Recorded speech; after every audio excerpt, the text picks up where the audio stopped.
On October 14th, 1962, a United States Air Force U-2 spy plane zoomed to extreme altitudes and, using its high-tech camera, took pictures of a USSR-backed Cuba. Later, on October 16th, 1962, these images were identified and confirmed to show that Soviet Union missiles had been placed in Cuba, marking the beginning of the Cuban Missile Crisis. The Cuban Missile Crisis showed that revolution, reaction, and reform are necessary for the benefit and advancement of society. This revolutionary event brought the United States of America, the Union of Soviet Socialist Republics, and the whole world to the brink of nuclear war.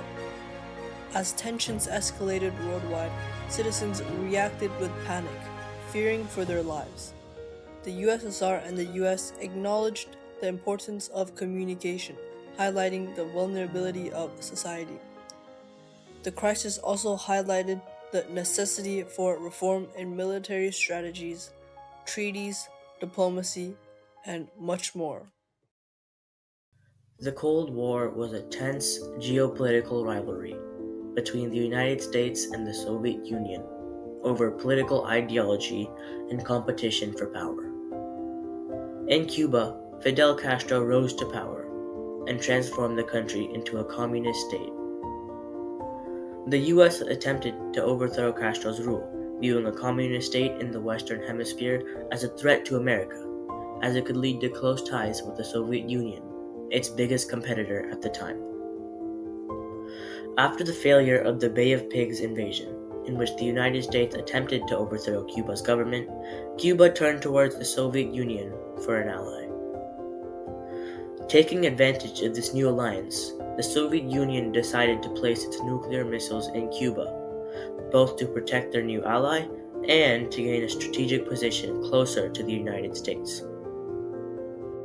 When the United States discovered these missiles, the 13-day Cuban Missile Crisis had officially begun. The Cuban Missile Crisis was a revolutionary event sparking reactions from ordinary citizens to major reforms implemented by powerful leaders. The Cuban Missile Crisis was a revolutionary standoff, as it was the closest the world had ever been to a nuclear war. It showed the world how terrifying and dangerous nuclear war was and changed the approach to future conflicts. During the crisis, many reactions, including panic, spread worldwide as citizens feared for their lives and their families.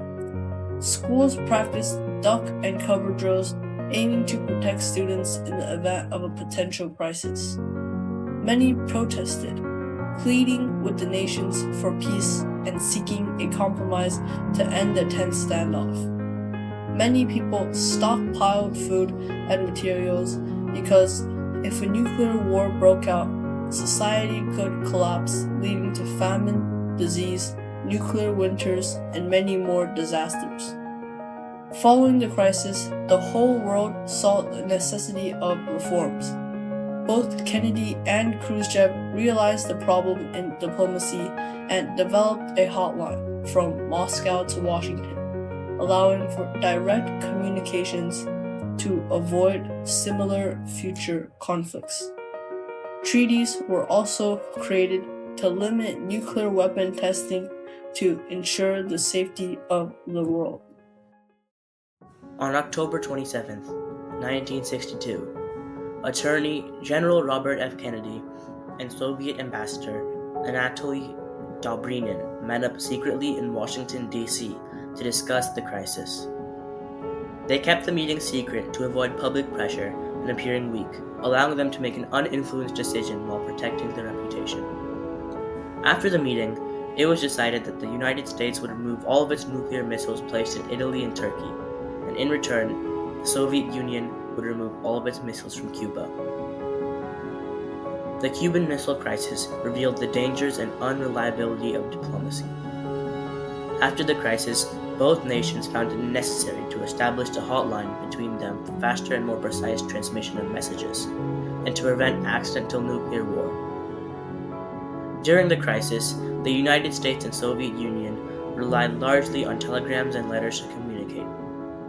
Telegrams and letters caused many misunderstandings due to their inconsistency and vagueness.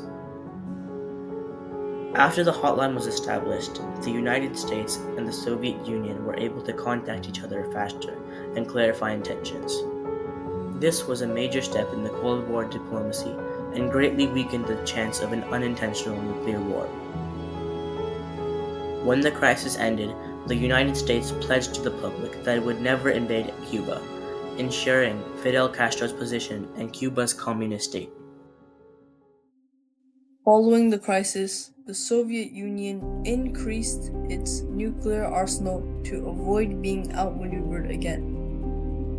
One of the main driving goals of the Cold War was the arms race, a competition between the United States and the Soviet Union to create a superior military and to expand their arsenal of nuclear weapons. This intensified the Cold War and further increased the chance of mutually assured destruction. The Cuban Missile Crisis also showed how dangerous this race was, putting mankind on the brink of self-destruction. It led both sides to realize the dangers of brinkmanship, the act of pushing a situation to the edge of disaster. Emphasis shifted towards controlled arms buildup and diplomatic proxy conflicts instead of confrontation. Faster, more reliable communication systems were soon developed to prevent future misinterpretations.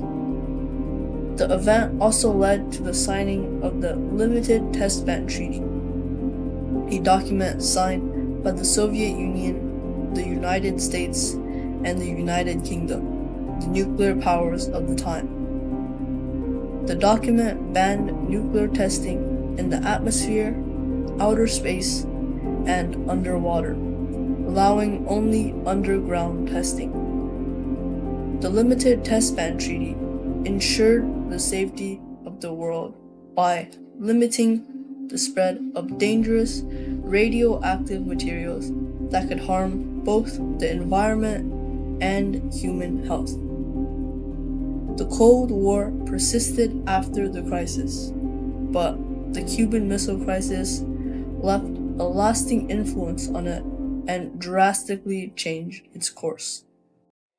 As a result, we can conclude that the Cuban Missile Crisis was a pivotal and revolutionary event that left an unforgettable mark on history, but could have turned out to be drastically worse. Reactions from global citizens said it all, from schools practicing duck and cover drills, which taught children how to respond in the event of a nuclear attack, to widespread public demonstrations, rallies, and even riots emerging worldwide as people expressed their fear, anger, and desire for peace. As leaders saw this international fear spreading, they acknowledged the need for change and introduced crucial reforms, including the creation of the US-Soviet Union hotline and early nuclear arm control agreements. The hotline allowed direct communication between the leaders, reducing the risk of misunderstandings, while the arms control agreements established limits on nuclear testing and deployment. These reforms helped reduce the risk of miscommunications and set a precedent for diplomacy over destruction. Ultimately, the Cuban Missile Crisis stands as a lasting warning of the dangers of nuclear escalation and a great reminder that cooperation, even between enemies, can prevent large-scale catastrophes. These lessons continue to matter today, reminding the world of the value of restraint and negotiations.